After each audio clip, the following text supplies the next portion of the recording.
నువ్వులుండలు చేయడం పెద్ద కష్టమేమో అనుకుని ఎప్పుడూ ట్రై చేయలేదు. ఇంత ఈజీగా ఉంటది ప్రాసెస్ అని తెలీక. సో, ఈరోజైతే ట్రై చేశా. చాలా సింపుల్‌గా, త్వరగా అయిపోయినియి. ఫస్ట్ అయితే నువ్వుల్ని బాగా రోస్ట్ చేసుకోవాలి. అంటే మంచి స్మెల్ వచ్చేలాగా అండ్ కలర్ చేంజ్ అయ్యేలాగా రోస్ట్ చేసుకోవాలనమాట.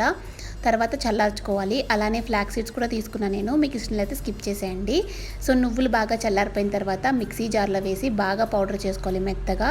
మనకి మిక్సీ జార్‌లో ప్రత్యేకంగా పౌడర్స్ కోసమని ఒక జార్ ఇస్తారు కదా! అందులోనే వేసుకుని ఈ నువ్వుల్ని, అలానే ఫ్లాక్స్ సీడ్స్, బెల్లం మొత్తం అన్నిటిని పౌడర్ చేసుకుని ఒక ప్లేట్‌లో వేసి బాగా మిక్స్ చేసేసి మళ్ళీ మిక్సీ జార్‌లో వేసి దగ్గరికి అయ్యేంత వరకు కూడా మెత్తగా మిక్సీ పట్టేసుకున్నాను. తర్వాత ఇలా ఉండలు నొక్కేసా అంతే. ఈజీగా అయిపోయినాయి. ఎంత టేస్టీగా ఉన్నాయో. సో, హెల్త్ బెనిఫిట్స్ గురించి చెప్పనవసరం లేదు. నువ్వులు రిచ్ ఇన్ కాల్షియం కాబట్టి అందరికీ మంచిదే.